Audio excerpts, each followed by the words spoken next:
చేసేవాడు నీవు. పరమ తండ్రి నీవే గొప్ప దేవుడవు,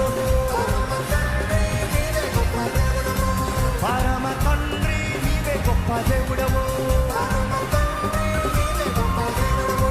నీదు బిడ్డగా నన్ను మార్చుకున్నావు, నీదు బిడ్డగా నన్ను మార్చుకున్నావు, మనసారా పూజించి నిన్ను ఆరాధిస్తా, భజనలు చేసి నిన్ను ఆరాధిస్తా, చప్పట్లు కొట్టి నిన్ను స్తోత్రాలు చేసి నిన్ను సంతోషగానాలను ఆరాధిస్తా.